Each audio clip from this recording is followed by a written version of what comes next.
What's up, y'all? Welcome back to episode 5 of Keep It Lit and Legit. This is your host, Six Lit, aka Big Lit Six in this bitch. And you know I'm finna get lit. I'm with my partner, Young Lil Pappy. How are you doing? Yo, Yeah, yeah. I'm doing very good, very good. That's good, that's good. All right, we got a special fucking guest. Miss Lady, who are you? I am Mama Lit, aka Vicious. Yeah. Woo! We got my mom on this bitch. Okay, cool. So, let the people know where you're from and what you do. All right, I am from Stockton, California, Northern California, 209, Yep. and I am a funeral director and an autopsy tech. So now it's time to get into some questions to ask her that me and young Lil Pappy both got. So let's get started. Okay, so my first question to you is, faced with grieving family members who is visibly upset during the arrangement conference, how do you provide comfort while maintaining professionalism? Like, how do you basically deal with stuff like that, you know? While they're grieving, correct? Yeah, Okay, so first thing, you never want to take anything personal. You kind of have to build a wall yeah, and just be strong for them and try to get through the process of whatever we're doing, which would be, funeral arrangements, or we're talking about open casket, closed casket, or if we're going to do cremation. It took me a long time to get there, but you don't mix feelings with business. It's strictly business. You got to really just cut all that off, put your walls up, and let's talk business. That's really the bottom line. okay, okay. Pappy, do you got a question for her or no? I do got a question. Okay. Um, I was wondering, right? Since it's like you're working with people that have deceased, and obviously, I mean, we're breathing, right? We're all alive here. So I was wondering, how does this job change the way you view life and death? What changed your perspective in life? What changed my perspective in life dealing with the deceased and then humans? Is Yeah, that what you're pretty asking much. me? Like, Yeah. what do you mean? Like, So, uh, give me some basically, more. how Like, what do you mean? it's like, how do you view this job changing? How did it change the way you see life and death, basically? Like, do you see any difference between life and death? As in, did you used to have a different opinion and now it changed, or it remains the same? Um, well, to take you back a little bit, I don't know if you guys remember, but when you're in kindergarten and they ask you, what do you want to be when you grow up? They make you, write what you want to be. I don't know. Did you guys do that? Mm-hmm. Yeah, Yeah. I Okay. did. Well, I wrote a mortician in kindergarten. I already knew what I wanted to be and what I wanted to do. Oh, I was wow. intrigued with death. I liked it. I wanted to learn more about it. And my mom actually has the paper till this day of me writing that I want to become a mortician. So I've always been intrigued. I To answer your question, I have no feelings, I guess I would say, towards death. It's just so normal to me. I know that sounds probably bad, but I've been doing No. it for so long and I've been intrigued by it for so long that it doesn't bother me at all. I can have a deceased client in the back seat and we can go and get some lunch, before we go back to the chapel to work on the body. That's how comfortable I am with the deceased. Oh, So, wow. yeah, that's basically how I can answer your question. I mean, it didn't really change anything. To me, it's super, super natural. It's just it's like, not to be rude or disrespectful, but even, if you talk to another funeral director or an embalmer or a mortician, they'll tell you, hey, we can eat our lunch in the same room we have the deceased body in. That's how normal it is to us. We Wow. normalized it. So, yeah. Okay, okay. We love that. Professionalism. There you go. I couldn't fucking say the word, but whatever. All right. So my question to you, mom, is how would you handle a situation where a family member or just the families in general request an unconfidential burial method? So like how do you handle that? An unconfidential burial. It's just confidential. It's very, very confidential. It's to the point. They want to get it done quick and we just do it. That's it. Okay. Okay. There's Okay. nothing to really handle or feel or, you know, Yeah. because you do get some religions where, the person is deceased that day, well, the same day they're deceased, they want it cremated, they want the viewing, they want the service, they want the burial, all in one day, because that's how their religion is. Mm-hmm. A lot of people have different religions and beliefs and all that. So those ones we have to work quick and fast. It has to all be within 24 hours. Same day. So like the body is pretty much still warm. Yeah and no. I mean, one thing I could say is all the nerve endings are not deceased yet. That's why they sit up and twitch and move. That's about it. But other than that, they are fully deceased. The nervous system doesn't die right away when the person is deceased. It can take up to a couple of days. So that's why they sit up, they twitch, they move. So yeah. Okay. Well, goddamn fucking Wednesday over here. Uh, this wasn't gonna be my original question for this time, but based off what you just said, what was your the first time you saw, let's say, a body stand up when you first started as a mortician? What was your initial reaction to it? I'm gonna correct you. They sit up.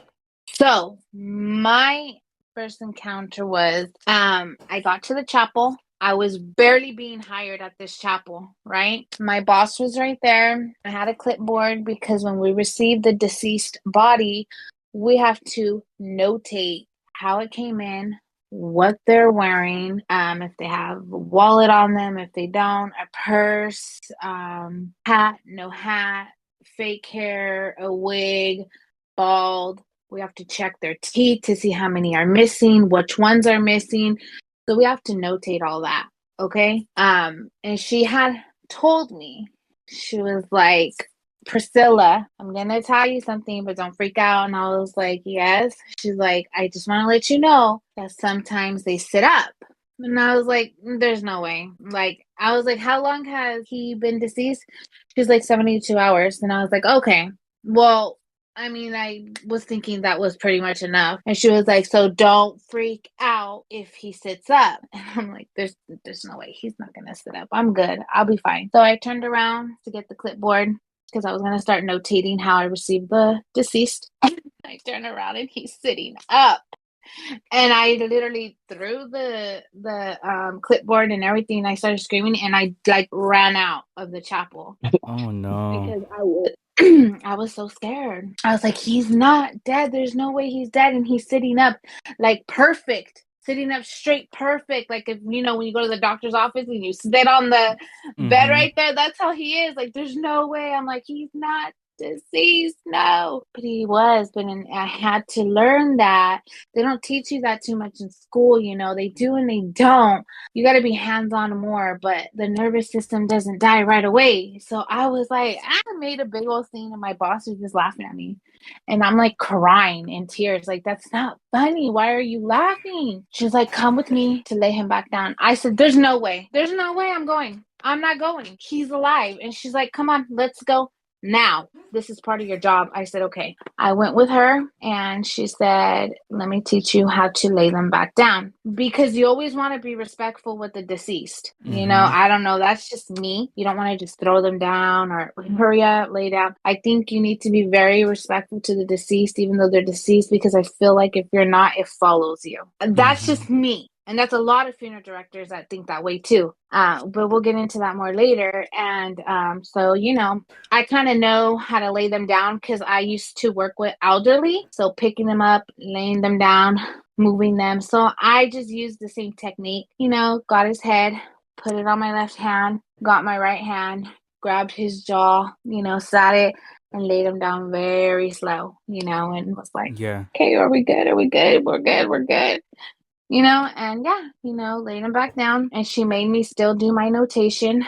And I was so scared. I didn't want to. I was literally, tears were coming down. And I was trying to be strong, but tears were just coming. I was very scared. Yeah. But she still made me notate. She made me. And she said, no, you need to start building, walls. Do not have feelings. No feelings at all. I want you to be cold when it comes to this, because then you're going to be crying on every case. Yeah, And and she you don't was want to let right. your feelings. Yeah, you don't want to put your feelings on the line. Yeah, and you have to be strong for the families. They're already going through it, and they're going to be looking at us, and we're crying too. Like, no, that's not the way it Mm-hmm. goes. So, Yeah. I learned to build a wall, and it took me a long time, but I'm so numb to it now that it doesn't even bother me. I'll just lay them back down, and families grieving. I literally have no feelings towards that. It doesn't bother me. They can cry a river and it does not bother me at all because I had to, as a funeral director, be able to be that strong because if not, I would just become this depressed, crying person. And you don't want that. Then this job is not for you. You Mm-hmm. have to be cutthroat. You have to be strong.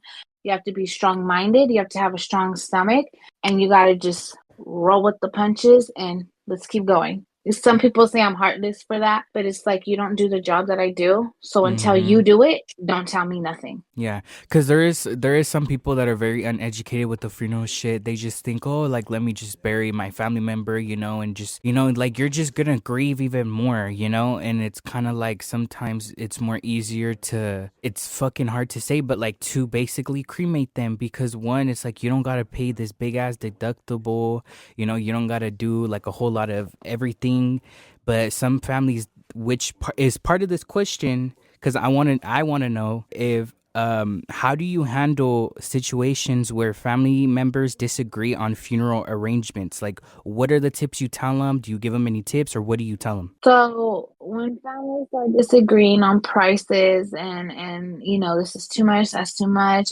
this and that, I will say, okay, what do you want? What do you want? I'll check it off on my list. Okay. Then I'll print it out. And it has the prices. You guys go through this. You guys let me know what you can afford. Come back and we'll go from there. Now, if it was me, I would simply have a cremation. $1,000 straight. You buy the urn that you want. There's urns that are $30, $40, 50, 60, 100, and so on. The cheapest one I think we have is 19.99, but it's very tiny. But that's what my recommendation is when people want to start fighting about money and there's not enough for this, there's not enough that, or the people that can't financially cover, you know, a viewing, a service, two living rooms, the obituary, flower arrangements. When they can't afford all that, me, and everybody will tell you at my job, will always offer the clients, what do you think about cremation? Hey, you can cremate them and take them home. They can be in your house. Or, hey, you can cremate them and, still bury them. But my recommendation is cremate them and take them home. Why would you want Mm-hmm. to bury them? That's sad, Mm-hmm. Yeah, because they get eaten Have by them with rodents and you. shit. Yeah. Have them with you. You buy a nice urn and you have them with you, and that's it.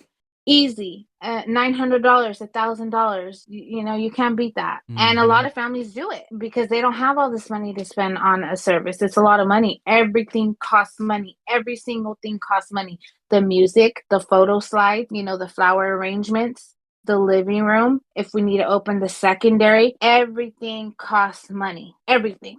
All right. Do you have Do a you have any question for questions her? for me? Yes, I do. Go ahead. What would you say is like a common misconception? I'm sorry.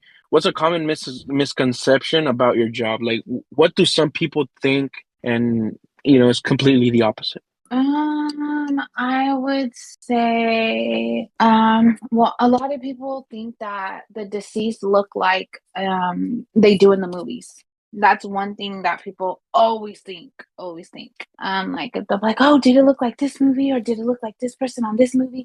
Oh, did the head fly off this way? And that's a lot what I get. If that's what you're asking, I'm not. Be a little bit more clear if you're not. Like, what do you mean? That's Um, one of the things. so yeah, I could say that's one of the thing as well. Or Mhm. like, let's say, when they say, oh, like you're cutting up a body, right? And then, like I don't know, like So they start like, we don't say cutting up the body because we don't cut up the body. That's another oh, okay. misconception that a lot of people have, that oh, you guys cut up the whole body and this and that, and you guys are taking organs out and doing all this stuff. Yeah, and selling it to the black When market. Yeah, no. Mm-mm. when we get a person that is a donor, 10 out of 10, we're not even gonna remove nothing. Okay, well, we remove our pacemakers when a client comes in that's deceased with the pacemaker. We do, and we put that in their belongings because we cannot embalm or cremate with a pacemaker. We do that. False teeth, we will put that with their belongings. But most of the time when they're donors, we really don't really like to, before, back in the day, before things changed and rules were different. Yes, but now 2000, I want to say since 2020, we slowed down on that. Just because when people are donors, right, due to, the cause of death, there's a lot of labs that have to be, tested on this individual to make sure we're able to give it to somebody that needs a liver transplant or a kidney transplant or a heart transplant. You understand? Most of the time, what we rather do is give them to the medical schools for the cadavers, for the people that are studying like nursing, medical assisting, even if they're a director. Okay, a mortician, an embalmer. We do that. We do that, for the cadavers and stuff like that. But it's very rare for us to take somebody's kidney out and send it up to San Francisco and say, hey, somebody want a kidney. You know what I'm saying? It's too hard now because you never know the medical background and history of the patient that we're dealing with. Mm-hmm. You understand? So even though if you have donor on your license plate, 10 times out of 10 don't mean we are going to take that out and you're going to really be a donor. You know what I mean? Because there's a lot that comes with that. Can you share an instance where you had to coordinate with the law enforcement or medical examiners during a case? Like, okay, are you meaning like when they call me up sometimes when I'm on call and they're like, hey, Priscilla, we need you here. They're investigating a murder wherever, basically. and it's gang related. That too. Yeah. What do you want to know?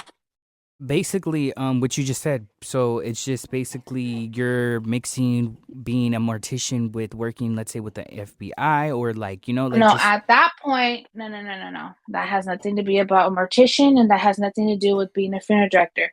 At that point, when I go out on the field and they call me that we're doing an investigation on a deceased body that's been murdered, stabbed, hung himself, whatever, that is the coroner's office. That's where my degree as an autopsy tech comes in. Okay? Right, because I am an autopsy tech. I just talked to you guys all about a funeral director. Mm-hmm. All about the funeral home. Okay? But that's secondary. Me as an autopsy tech, that's first.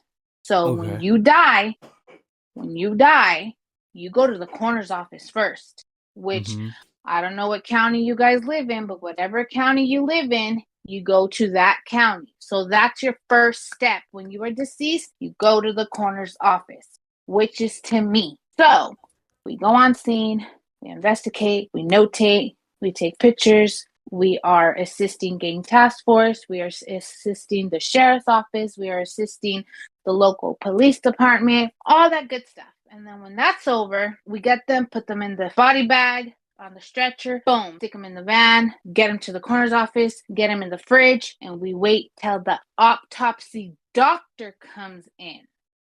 And then I assist the autopsy doctor during the procedure, and we, investigate time of death, cause of death, and we notate how the body came in and pictures and so forth and so on. Now, after that, we do a death certificate. We send it over to the health department. Once the health department approves that, we get the death certificate with our stamp and our signatures. We get the autopsy. We get the photographic evidence. We get the toxology report, and we send that to wherever the people want, whatever funeral home the family wishes. Then that's when the funeral director comes in, and everything I explained to you about them, that's what they do. I do both the best worlds, but the coroner's office is first. Right. Yeah. So on a day-to-day basis, how many bodies you would tend to encounter a day? Are you talking about the coroner's office, or are you talking about the funeral home? I guess both. Well, the coroner's office, somebody can die, every, hour or two. It just depends the area you live in, if there's a high deaths or very low count of death. Over there where I work for, you know, a county where there's probably a death every single day.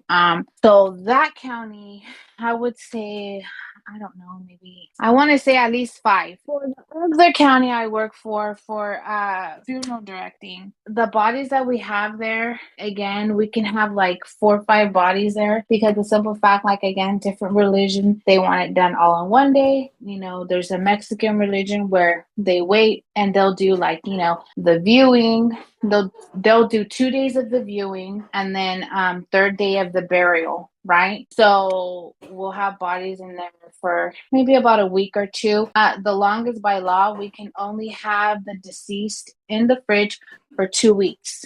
No longer than that. We can get in trouble and get fined. So they have 2 weeks to, hey, let's go, let's do this. That's the new law. So that one we can have, I don't know, 6, 7 bodies. It just depends how many we got. I don't know. It varies. So have you ever dealt with biohazardous before? We deal with that with everybody. Everybody is a biohazard. Okay, so We have bodies that come in deceased from COVID. We have to wear special gear. So, you know, we were in this topic about, you know, the pictures, you know, being very, crucial. I guess, queasy, Yeah. crucial, pretty much.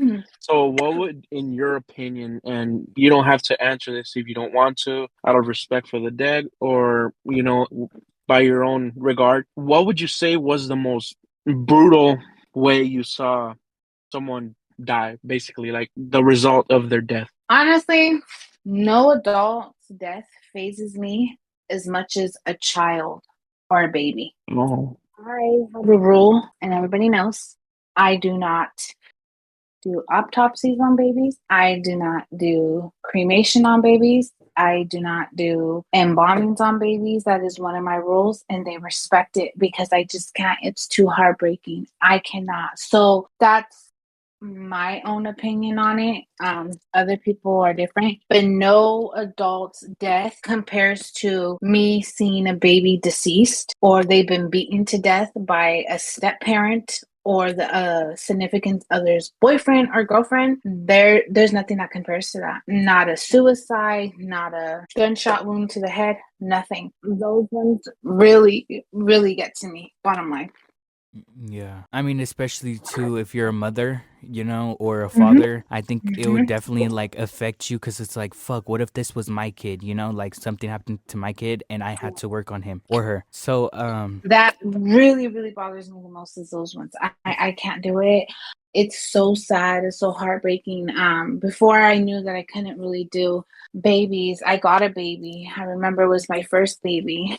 And my boss calls me in and she's like, so like come down here, and she's holding the baby like it's alive, and she's like, shh, shh, shh, it's okay, baby. And the phone's ringing, and she's like grabbing the phone, talking, you know, to the coroner's office, and she's like, it's okay, baby, shh, rocking the baby. And I'm looking at her like, what in the fuck are you doing?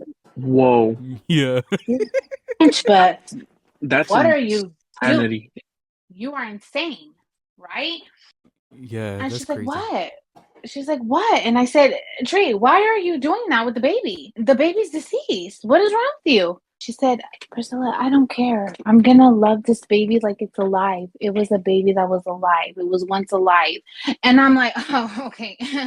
No, there's no way. You're rocking the baby, telling the baby, shh, shh, like the baby's crying. What are you doing? And she's like, well, that's how I'm going to treat the baby. She's like, because the baby once was alive. I said, Tree, there's no fucking way. I'm like, there's no fucking way. So we lay the baby down onto the embalming table. And she's like, okay, help me. She's like, help me get a vein so we can connect the baby to the embalming fluid. And I was like, okay. So she's holding the baby's arm, still talking to it in baby talk. I'm just looking at her tripping the fuck out because there's just no way. And she's like, shh, shh, shh, it's okay, baby. You're going to be fine. Miss Priscilla's going to take care of you. And I'm just like, what the hell? So I'm looking for a vein. And the baby's veins, each time I keep trying to put the butterfly needle in to start the embalming fluid, the baby's vein keeps rolling and rolling and rolling. So I can't get a vein. And mind you, the baby's veins are tiny. They're so tiny. And I'm like, Tree, I can't get a vein. Like, I'm not going to keep poking the baby. I can't do this. I feel like it hurts the baby. So now I'm talking crazy. Mm-hmm. Now I'm freaking talking crazy like it's going to hurt the baby. You got the tree She's effect. like, yeah. She's like, no, just do it, just do it. And I was like, no, like I keep poking the baby, like it's hurting the baby. And she's like, oh, it's deceased. And I'm like thinking in my head, oh my God, you're freaking right. Why am I doing this? Why am I acting like this again? I just got on her ass for acting like it, and look at me now. You know, I Yeah. said, no, I can't do this. I can't do this. I was like, Tree, honestly, I can't do it. I can't work on babies. She's like, just find the vein. I was like, I can't do it. And I'm crying. I'm like, I can't. This baby is 4 months old. I can't keep looking at this baby. I'm not doing it. She's like, Yeah. you're not going to do it. I said, absolutely no, I'm not doing it. And don't ever ask me to do babies again. And I walked out and I cried for like 2 days. Oh my Can't do God. babies. It's I because can't do babies. it's so sad because it's like some parents, you know, like till this day, they don't deserve to have children, and it's like a lot of people that do. Yeah, It's to either neglect your baby is just so or ridiculous, you plotting know? on them to Yeah. murder them is just so fucking crazy. Like, and Or this is letting another your thing too. boyfriends do it. Yes. Like, if you know your fucking baby father's not your baby father, don't let, unless the baby's like super bad, you know, whatever, but still, like, you don't have someone like that discipline them, because men are gonna be so rough with the kid thinking like, oh, I'm not hurting the baby, I'm just teaching him better. Like, no, you're mentally abusing and you're physically hurting him. You get what I'm saying? So it's kind of crazy when you see movies like that, or you be on TikTok and some of the parents, like, they have no fucking self-esteem, they don't give a fuck, or, you know, like, they just show fake emotion, you know, like, you can tell, like, bitch, you know, you don't care. Like, why are you acting like you care now? It took you this long for you to realize what you done, you know? So it's like, it's sad, but it's true, you know? But next question: how have you managed time sensitive tasks under pressure? Just get it done. I like to work under pressure. I love it. Okay. So do you feel like versus from when you started to now, you've gotten so much better, like you're more faster at it, or do you feel like it was just a natural thing, you already adapted to it? With each client, I take my time. I don't Mm-hmm. get rushed by nobody because I am the boss. So you can't rush me. But if I'm in a timely manner where, okay, they're going to be having a viewing at this time, Mm-hmm. I give myself enough time to do the best that I can. That's why a lot of people request me, like, oh, it's Vicious here. We want her to work on the body, you know, because, you know, I have a really good, steady right hand that I sew with. So people love it. And Mm-hmm. I don't put a bunch of makeup on them where they look plastic or Yeah. swollen or swelling, or Mm-hmm. they look like They're they not got, them. you know, a nose job and Mm-hmm. lip job and they don't look like them. You know, yeah. I will get my client as close as to looking as when they were alive. I shoot it. Like, everybody always asks for me. So yeah, I just, you know. Aren't you known, like, when the people ask for you, don't they say, where's the thick goth girl with the two sleeve tattoos? Like that. Or the goth girl with the black long hair and the blue eyes with Mm-hmm. the big butt, all that. Yeah. So, Yeah. okay. So let's say for any viewer now, I'm gonna change my question because I couldn't word it right. Okay. Let's say one of the viewers is listeners is considering the career. What advice would you give them? Oh, yes, as a young To be medical person. very, very, very, very honest, I would tell this individual, do not do it. It's not worth your mental health.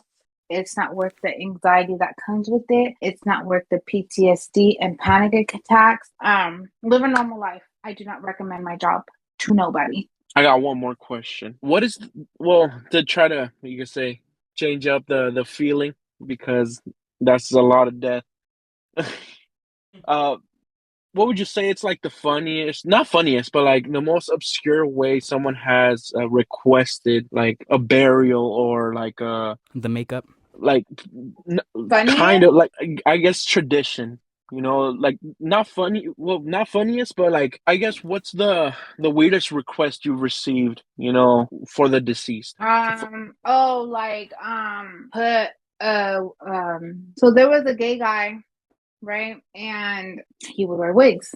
Well, when he came to us, he didn't have a wig. So how we were supposed to know? The family requested a wig, a dress, press on nails, eyelashes, just a full glam makeup, contour, the eyelashes, eyeliner, glittery, lipstick, just the whole So thing. So basically like a drag queen. All queen right. vibes, and we Okay. had to do it, and that was that. Yeah. So that's basically the funniest one that we got before. It was hilarious. I They're mean, all they into brought it. us this short skirt and a crop top, and I'm like, we cannot put this on him. I'm sorry. He's gonna be It's inside almost the casket, and it's we're almost gonna be showing disrespectful to good. him. Yeah, like no. Or there'll be families that want to see their genitals. Oh wow. I swear.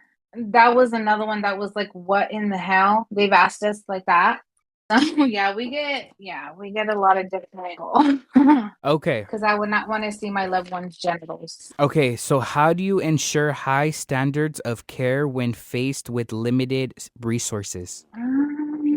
Well, if we have limited resources, as in caring for the deceased, we ask the family to bring the stuff. We don't really have low, like where there's a will, there's a way. Basically, we can't afford to have that. So, yeah. Oh, so describe a time when you had to handle a difficult conversation with the family members about funeral costs. That's like all the time. But honestly, it's not me because I'm the funeral director. So basically, I'm hands-on with the body. I don't sit down with the families. I'm not a funeral attendant, so you can't really ask me that because Okay. I don't really deal with families like that. I used to a lot when I first started. That's all I would do was deal with the families and sometimes embalm and cremate. Since you are a funeral director, have you ever been haunted by someone you worked on, or have you experienced any ghost where you worked at? Yes, Okay. all the time, And like, would they every day. fuck with you, anything like that, or what would they do? Well, when we're in the funeral home, when we're at the chapel, we can hear them running on top of the roof upstairs. They'll move stuff, they'll break stuff, throw stuff. Sometimes depending on how bad the case is, I would bring the case home. And I woke up in the middle of the night to use the restroom. I'll see them real quick, and I have to pray it away. Things like that. You do sometimes bring some cases home, but you have to rebuke it and pray it away if you believe in God, which I do. Mm-hmm. And that's it, because sometimes they want to come home with you. So I guess right now with answering that, you just confirmed my question. It was gonna be, you could say, like belief related. So, like when you first started your job, did you know believe in ghosts, or did you believe, you could say, in religion Oh, or stuff like that, or um, you grew into it once you arrive at your job, basically? no, I've always believed in ghosts and demons and the devil. I used to worship the devil when I was young, so I've seen it all and I know it all and I know it's true and I know there's a devil. But I do believe in God and Savior. And when I got away from doing all that, I got close to God and stuff. So now I know how to rebuke things in His name, and He protects me, and that's the bottom line. Kind of something I did on my own. So now I've always believed in ghosts and demons, and sometimes when people die, they're not resting, things like that. Okay, so enough about the funeral stuff, which you do. Now it's gonna be about something about me.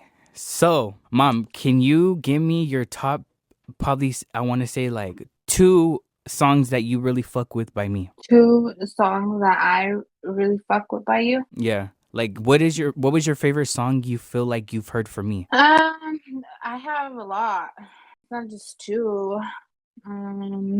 I like Intro. I like Obsession. Let me see. I like Demon Time too. I like None of That Shit. Mm-hmm. Smoke. Let me see what I like. Bout It, obviously, featuring Yeah. Louis Lokes. Bust It. I like Bust It too. Period. Okay. Let me see what else I like. Well, The Truth. I Yeah. do know back in the day, as well, midst of you being like a medical examiner and being a mortician as well. I know you used to sing, correct? Like you used to sing on like. Yes. Okay. So do you feel like we should bring you out of retirement for a little bit with your singing career and we should do a song together? Oh, Yeah. whoa, I'm down. yeah, let's Period. get Yeah. it. Okay. I am down. All right, guys, and You just give me a beat and I write my lyrics You heard and it my. here. you heard it here, motherfuckers. All right, guys. Well, that is enough questions Yeah. for Miss Viciosa, la más famosa. But yeah, that is it, guys. Thank you guys so much for tuning in, and I will see Thank you guys. you. I will see you guys in the next episode. Thank you, Mom, for joining us. Thank you, Pappy, for joining us. Thank you. Thank you for having me. Thank you for listening. Thank I you. appreciate it. And Chris, would you like to close out for me? I was gonna say just really appreciate it. You know, it was great getting some insight from you could say within, because people normally don't tend to appreciate this type of work. Yeah. So on behalf of everybody, we really appreciate your work. Yes. Thank you. Thank you. I really appreciate that because, yeah, we don't get appreciated enough. Mm-hmm. We do some hard stuff. Damn, Chris, you Thank be you knowing so your much for that. shits. Thank you. All right, All right. and Have a this good your boy night. 6 Lit. That's Mama Lit, aka Vicious. That's young Lil Pappy. It's your boy Big 6, aka Big Lit 6 in this bitch. Signing off. Peace.